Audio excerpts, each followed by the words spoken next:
suis avec vous tous les jours. N'ayez pas peur. Glorifie le Seigneur. Réussir à retour. Prêcher sa parole. Et guérir nos âmes et nos corps. Je voudrais vous dire que Dieu est dans la barque des premiers chrétiens tous les jours. Alléluia. Regardez qu'il y a de l'eau jusqu'au rabord. Jésus a fait cette promesse, je suis avec vous tous les jours jusqu'à la fin du monde. La foi, c'est une assurance que Jésus est dans la barque. Jésus revient bientôt, il revient sur les nuées du ciel, il revient chercher son Église, celle qui lui appartient.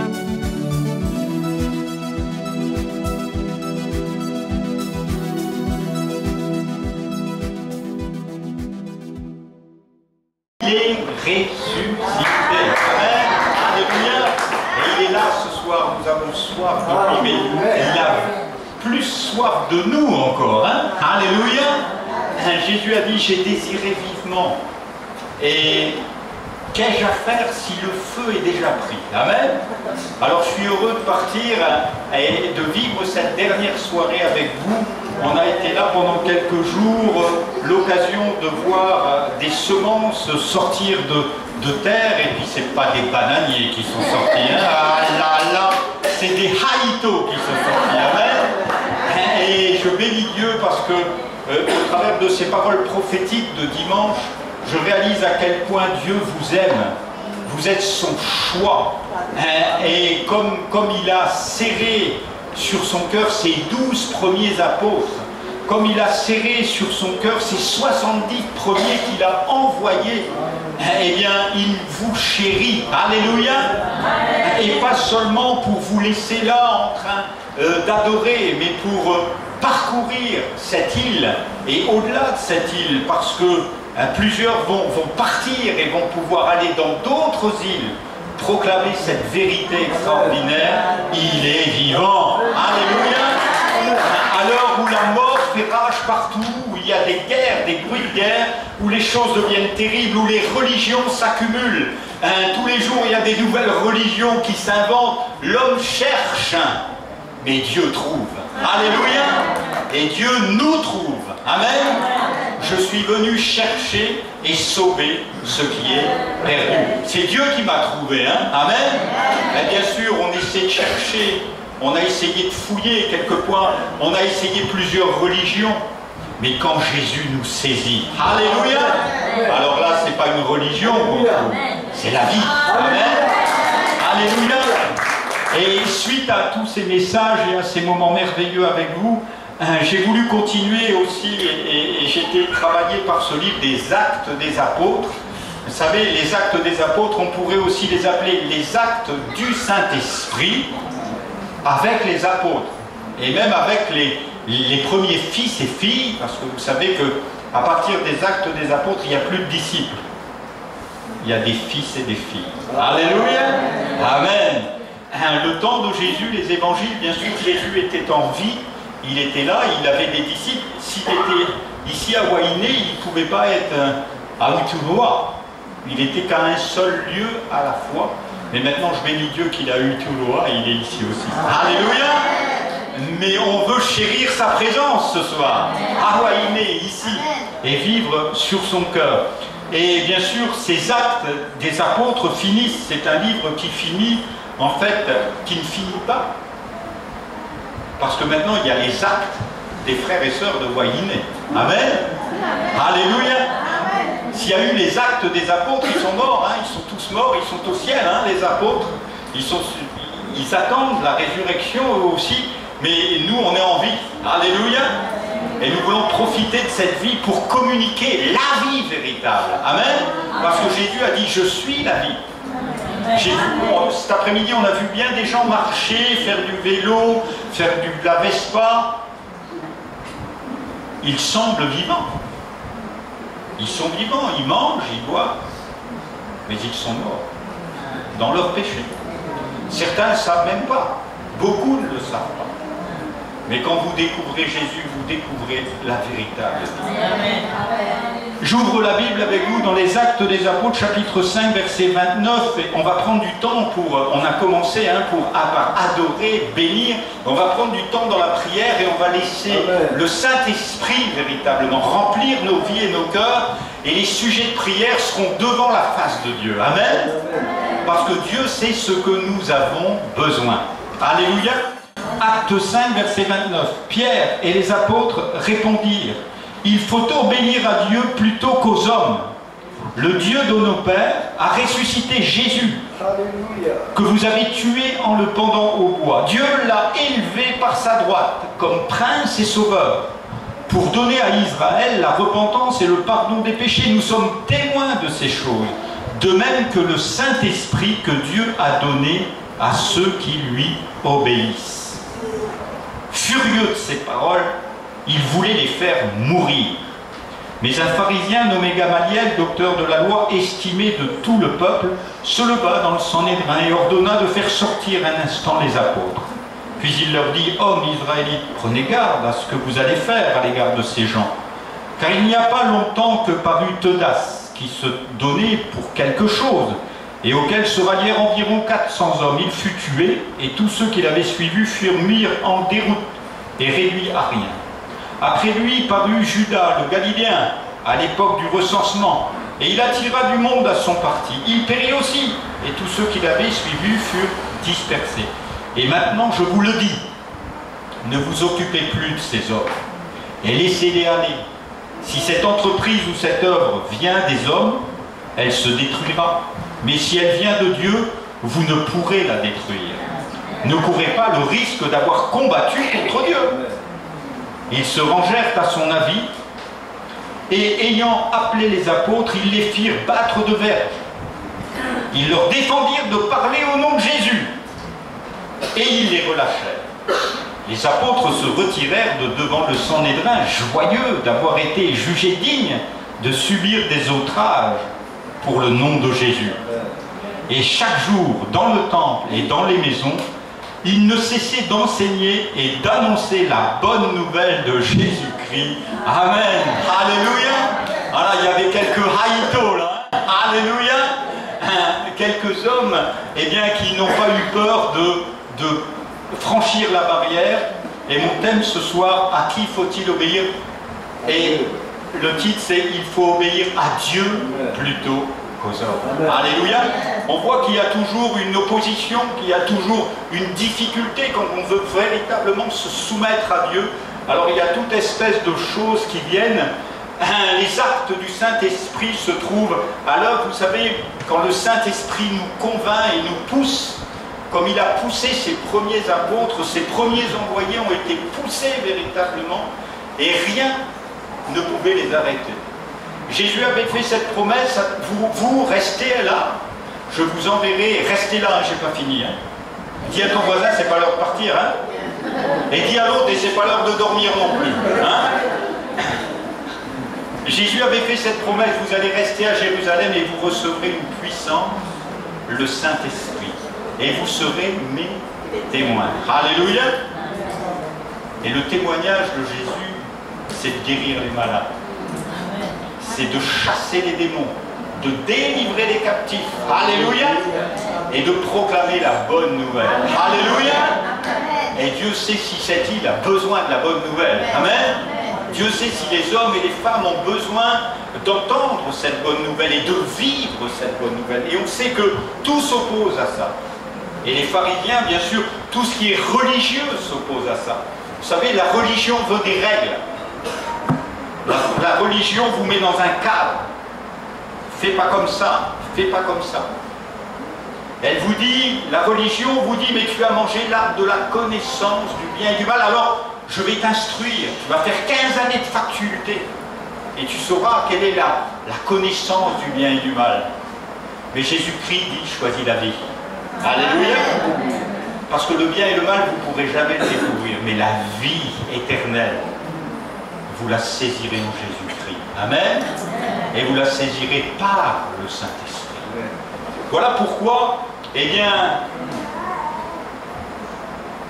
l'apôtre Pierre dira il faut obéir alors qu'il est devant des religieux très, très sûrs d'eux, qui ont la loi, hein, ils ont la même Bible qu'on a dans la main, et c'est très carré pour eux. Et cet homme dira il faut obéir à Dieu plutôt qu'aux hommes. Et tous ces serviteurs de Dieu, là, parce qu'ils disent, ben dis donc, celui-là a du culot quand même, hein, hein, parce que nous, on a étudié la Bible depuis tout petit, on est des pharisiens, élevés dans la secte la plus rigide, on sait comment il faut faire. Et ces gens nous donnent une leçon? Non, non, le Saint-Esprit vient vous donner la vie. Alléluia. Ces gens ne vous donnent pas une leçon, l'Esprit vous conduit là où il veut. Et quel est l'avantage donc d'obéir à Dieu? C'est ça le thème. Eh bien, c'est de découvrir la vie éternelle. Et les apôtres ne se trompent pas, ils diront, le Dieu de nos pères a ressuscité Jésus. Alléluia. Jésus a pu dire, je suis la résurrection et la vie. Nul ne vient au Père que par moi. Peut-être vous connaissez un Dieu éloigné, un Dieu des forêts, un Dieu du lagon. Mais je voudrais vous dire que Dieu a tout racheté dans la personne de Jésus-Christ. Alléluia. Et au-delà de voir le Dieu de la forêt, vous pouvez voir le Christ. Alléluia. Celui qui a racheté la terre pour les hommes. Celui qui l'a racheté au prix de son sang, afin que vous et moi, on puisse encore goûter du poisson cru. Amen. Afin que vous et moi, on peut encore goûter des bonnes bananes. Et c'est vraiment l'œuvre de Dieu. Découvrir la vie éternelle. Jésus disait la vie éternelle, c'est qu'ils te connaissent, toi, le seul vrai Dieu, et celui que tu as envoyé, le Christ. Pourquoi cela? Parce qu'il dit, ce Jésus que vous avez crucifié. C'était un accident, la croix? C'était voulu par Dieu. La croix, c'est un carrefour. Dieu a voulu croiser les hommes. Alléluia. Dieu veut croiser ton chemin ce soir. Alléluia. Il veut le croiser intimement. Il veut que tu rencontres vraiment, vous savez, comme ce jour où on voit sa bien-aimée pour la première fois. On dit, waouh, c'est elle. Faut pas se tromper, hein. Les gars, les filles, vous avez besoin du Saint-Esprit. Alors, quand vous la verrez, on ne sait pas pourquoi on la reconnaît. Alléluia. Mais quand à la croix, on réalise l'œuvre de Dieu, on dit, Seigneur, je suis à un croisement. Le ciel a rencontré l'homme. Alléluia. Jésus s'est fait homme. Et il s'est fait homme non pas pour ses 3 ans de ministère, mais pour réconcilier le monde avec le Père. Alléluia. Dieu veut que vous soyez réconciliés avec lui. Et ça ne se passe qu'à un endroit, parce que vous ne pouvez pas le faire, ni moi. Mais Dieu nous a tellement aimés qu'il a payé le prix de la réconciliation. Alléluia. Parce qu'il savait, il avait donné la loi pendant 1800 ans aux hommes. La loi est venue par Moïse, mais la grâce, elle vient par Jésus-Christ. Alléluia. Elle n'est pas venue, elle vient encore ce soir. Alléluia. Parce que c'est une grâce vivante. Alléluia. C'est une grâce qui peut nous toucher. C'est le ciel qui vient croiser notre humanité. Ce Jésus que vous avez crucifié. Il a dû touper quand même, ce Pierre, de parler comme ça. Christ est mort par nos péchés, mais pour nos péchés. Alléluia. Il y a 2000 ans, cet homme qui était d'une naissance divine, le Fils de Dieu, s'est offert pour nous. Alléluia. Vous savez pourquoi? Pour remplir le ciel. Alléluia. Votre destinée, c'est pas ici-bas, de mourir comme un malheureux. On a croisé, et on était à l'enterrement, là, cette semaine. Hein. Il y avait du monde à l'enterrement. Il devrait y avoir beaucoup plus de monde ici, parce qu'ici, on prêche la résurrection. Alléluia. Hein? Laisse les morts ensevelir les morts. Jésus veut te ramener à la vie, en te pardonnant de tous tes péchés. Et il le fait. Combien d'hommes vivent encore dans la culpabilité? Vous avez fait des erreurs, mais moi aussi. Mais Dieu m'a délivré. Alléluia. Il n'y a plus de condamnation maintenant pour ceux qui vivent en Jésus-Christ. Mais il y a une paix parfaite qui remplit mon cœur. Cette paix de la vie, ce Jésus que vous avez crucifié, Dieu l'a ressuscité. Amen. Et il l'a fait asseoir. Et voilà, l'avantage qu'il y a d'obéir, c'est de découvrir la véritable vie qui est pour vous. Combien de gens ont raté le but ici ce soir? Et bien des gens ratent le but. Le péché, c'est on rate le but. C'est pas que vous soyez mis à boire ou à faire n'importe quoi. C'est que vous avez raté le but de la vie. Vous êtes fait pour croire. Alléluia. Vous êtes fait pour ouvrir votre cœur et savoir que dans votre cœur, il y a une communication avec le ciel. Alléluia. Il y a une guérison possible pour vos cœurs. Amen. Il y a une délivrance totale pour l'homme. Découvrir la vie éternelle. Alléluia. La vie éternelle, c'est pas une fois que vous êtes mort à l'enterrement.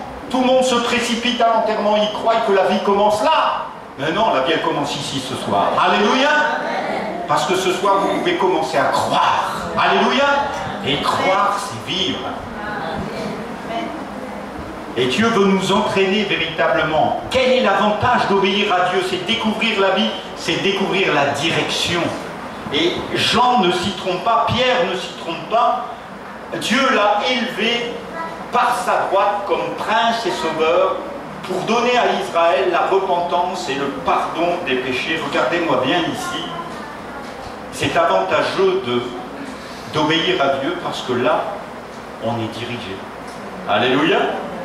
On n'est pas dirigé par un gourou, hein. On est dirigé par un prince. Alléluia. Par un sauveur. Alléluia. Et celui qui donne, vous savez, M. Macron, il est prêt à nous faire mourir en Ukraine, hein. Mais Jésus est venu mourir pour nous à la croix. Alléluia. Ça, c'est le vrai roi. Alléluia. Ça, c'est un roi qui donne sa vie pour ses brebis. Amen. Ne croyez pas tous ceux qui vous disent, mais venez à moi. Non, non, venez à Jésus. Alléluia. C'est à lui que vous devez venir, parce que lui vous communiquera la vie éternelle. Il ne vous communiquera pas des fables, mais il vous donnera une direction, parce qu'il est prince et sauveur. Non seulement il veut vous sauver, mais il veut conduire au travers de ces choses extraordinaires, pour vous donner la repentance. Qu'est-ce que c'est que se repentir? Ah, pasteur, j'ai écouté les pasteurs, à eux, ils prêchent. Repentez-vous, race de vipère. Ça, c'est de la prédication. Non, c'est pas ça. C'est pas ça. Ça, c'est l'Ancien Testament. Mais la vraie repentance, c'est une métanoïa. Je veux enfin me mettre à croire. Amen. Alléluia. Que Dieu n'est pas là pour me frapper, mais qu'il est un papa qui me guide. Alléluia. Dieu n'est pas là pour me dire, oh, ta jupe est trop longue, t'as des boucles d'oreilles, et j'ai même des boucles dans le nez. Hein? Pour certains en Afrique, non, c'est pas ça. Amen. Il est venu pour vous diriger. Alléluia. Jésus dira, je suis le bon. Alléluia. Vous n'avez pas envie de suivre celui-là? Celui qui vous sauve, c'est pas pour vous amener à l'abattoir. C'est pour vous amener dans la bonne direction. Alléluia. C'est pour que votre vie soit dans une vraie prospérité. Alléluia. Non pas en train de toujours tirer par les bouts, les ficelles, mais en train de dire merci Seigneur. Voilà. J'ai eu une banane, j'ai eu un avocat, mais j'ai tout ce qu'il faut. J'ai du poisson cru. J'ai pas besoin d'une carte bancaire. Vous savez, essayez de manger une carte bancaire. Ça marche pas, hein? Non, non, ça vous fera mal aux dents. Vous voyez un peu ce que je veux dire? Lui vous conduira dans toute la vérité que vous avez besoin. Parce que ce soir, on a une réunion de prière, et la Bible dit, vous ne savez même pas que demander. Vous demandez et vous ne recevez pas. Vous demandez mal, dans le but de satisfaire quelquefois des convoitises. Mais Dieu sait ce que j'ai besoin. Alléluia. Et il sait aussi que mes yeux ont été tentés par le beau 4x4, mais j'ai pas les sous pour le 4x4. Ouais, mais ma vieille bagnole, elle va encore, hein. Alléluia. Et l'essentiel, c'est que ça roule. Alléluia. Et que moi, je sois en paix. Pas avec un banquier qui est toujours là. Oublie pas, hein. Voyez un peu, Dieu nous conduit dans toute la vérité. Alléluia. Il pourvoira à tous nos besoins. Amen. Pas à nos folies, hein, à nos besoins. Alléluia. Un vrai papa, vous savez, il ne donne pas à son fils un Vini à l'âge de 5 ans. Mais à 18 ans, il le met dans sa voiture. Il dit, viens avec papa. T'as des jambes assez longues. Je vais t'apprendre à conduire. Vous voyez? Et à 20 ans, le gamin, il conduit. Alléluia. Mais le papa, il ne va pas faire conduire le gamin à 5 ans. Conduis-nous, Seigneur, par ce chemin de la sagesse, qui est le chemin de la foi. Je crois que tu es vivant, que tu es le prince qui me guide. Amen. Et vous savez, les princes, on a l'image du prince qui est à cheval.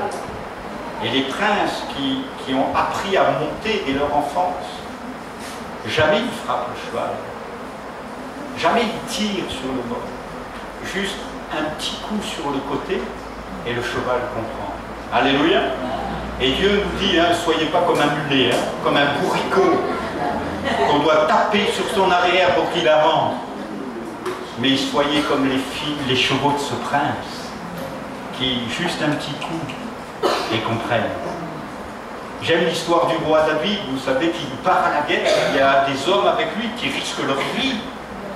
Et Dieu lui dit, écoute David, quand tu entendras le bruit de pas dans les mûriers, j'ai dit non, il fallait, moi j'ai besoin des appareils pour entendre, mais là il fallait entendre, hein, alors tu pourrais y aller. Waouh, quelle perception, vous voyez comment Dieu guide, comment Dieu parle, tout au long de notre vie pour nous conduire en toute sécurité. Amen. Jusque dans la vie éternelle. Alors quel est l'avantage encore d'obéir, découvrir la vie, découvrir cette direction de repentance qui est un changement d'état d'esprit, la métanoïa. On a besoin quelquefois d'ouvrir nos yeux. Nous on pense, ah, ça va être comme ça. Et puis, c'est pas comme ça. Mais ça se fait quand même. Et c'est là que Dieu vraiment nous guide. Et enfin, l'avantage de l'obéissance, c'est le don du Saint-Esprit. Et vous l'avez vu dans le texte, il est donné à ceux qui obéissent. Alléluia. Ceux qui obéissent, c'est ceux qui croient simplement. Alléluia. L'apôtre Paul prêchait aux gens pour qu'ils arrivent à l'obéissance de la foi. C'est pas difficile quand on croit, quand on aime, c'est pas difficile d'obéir. Le Saint-Esprit est donné à ceux qui lui obéissent. Crois seulement. Crois que Dieu te guide ce soir. Crois qu'il te conduit dans cette foi véritable. Oui, tu peux rien faire ce soir. Je te prêche une grâce absolue. Tu n'as rien à faire et tu ne peux rien faire. Dieu a tout accompli. Il savait que vous et moi, nous sommes absolument incapables de faire quoi que ce soit. Pendant 1800 ans, des hommes ont sacrifié des animaux, ils se sont habillés d'une manière, ils n'ont jamais sué sur les estrades. Voilà, ils étaient couverts de la tête aux pieds, derrière le lieu très saint, c'était inaccessible. Mais maintenant, Jésus nous a ouvert la porte. Alléluia, la porte de la grâce complète. Voyant notre inaptitude complète, totale, il a pour nous tout accompli. Il vous suffit de croire. Et de vous engager. Peut-être certains hésitent encore pour le baptême. Celui qui croira, il sera. Qu'est-ce que c'est que le baptême? C'est simplement s'engager. Vous voyez, c'est une alliance. Mais Dieu est tellement, comment je vais dire ça, tellement merveilleux que cette alliance-là, il n'y a pas de signe visible. C'est juste descendre au lagon ou dans un baptistère et accepter de mourir. Parce qu'en rentrant dans l'eau, vous mourrez, et quand on vous ressort, vous êtes une nouvelle créature. Alléluia. Celui qui croira et sera baptisé sera sauvé. Et le Saint-Esprit est donné à ceux qui obéissent, simplement. Alléluia. Qui croient. Mais pasteur, c'est comme un truc de gosse, quoi. Moi, je baptise mes gosses tous les soirs, je leur fais prendre un bain. Mais c'est simplement ce que Dieu veut faire avec toi. Afin que tu vives vraiment une régénération. Comme le petit enfant ressort de son bain en disant « Waouh, c'est formidable, la sueur est partie, maintenant je peux mettre mon pyjama et aller me coucher. » Mais c'est pas pour mettre votre pyjama que vous baptise, hein? Mais c'est pour revêtir la vie éternelle, l'homme nouveau, amen, que vous ne pouvez pas fabriquer vous-même. Vous avez fait des efforts peut-être, et vous êtes venu ici, vous avez fait des efforts pour changer, vous n'y arriverez pas. Mais Dieu peut tout. Alléluia. Et c'est lui qui transforme l'humanité entière et l'homme qui le désire. Le don du Saint-Esprit est donné à ceux qui obéissent. Jésus a dit, je vous enverrai cette puissance. Et l'Église a besoin de se réveiller. parce que vous l'avez reçu pour plusieurs. Et vous l'avez reçu pas seulement pour chanter en langue, ça c'est bien, c'est ce que je faisais ce matin dans ma voiture avec ma femme, on a chanté en langue. Alléluia! Et souvent, au long de la route, on parle en langue tous les deux, on chante en langue. Mais c'est pas pour ça qu'il vous a baptisé, c'est pour prophétiser. Guérir des malades. Mais moi, je ne suis pas médecin, mais Jésus n'était pas médecin non plus, les apôtres non plus. Ils ont guéri des aveugles, des boiteux. C'était des hommes du peuple qui n'avaient aucun remède. Ils ne donnaient pas un petit bout de feuille pour que les gens soient guéris. Ils prêchaient la foi. Alléluia! Et ceux qui croient peuvent être sauvés, secourus, guéris, délivrés du mal qui les tient. Et être enfin remplis du Saint-Esprit. Amen. Pour marcher comme Dieu marche, en fait. Alléluia! Jésus, rempli du Saint-Esprit, a marché comme jamais un homme n'a marché. Ces apôtres, qui étaient des hommes du peuple, quand ils furent tous remplis du Saint-Esprit, se sont mis à marcher comme jamais des hommes ont marché. Et quand on les voyait arriver, on disait, mais voilà les gens qui ont bouleversé du monde. Le monde entier était bouleversé par la prédication d'un apôtre, de Pierre justement. 3000 hommes se sont convertis en un instant. La foi remplit leur cœur. Alléluia. Pourquoi? Parce qu'il était rempli du Saint-Esprit. Ce soir aussi, mon cœur déborde, comme vous pouvez le voir, d'amour pour vous. Il déborde du Saint-Esprit. Je crois que Jésus va guérir des malades, va les délivrer. Vous n'avez pas besoin de prier pour les malades. Guérissez-les. Alléluia. Puisque c'est l'ordre que Jésus vous a donné. Confessez la guérison. Confessez la délivrance. Et vous allez voir le diable reculer. Je vous ai donné la puissance de marcher sur toute la force de l'adversaire et rien ne pourra vous nuire. Amen. Rien ne peut nuire à cette église. Amen. Parce qu'elle est remplie du Saint-Esprit. Voilà la différence entre une religion et la vie. Ce que les gens ont besoin de voir dans cette île, ce n'est pas une religion pentecôtiste en plus. Ils ont besoin de voir la vie. Alléluia. Et c'est la vie du Saint-Esprit. Alléluia. Alors on bénit Dieu ensemble. Alléluia. Et on le loue ensemble. On va prier ensemble. On va se lever ensemble. On va dire béni sois-tu Jésus.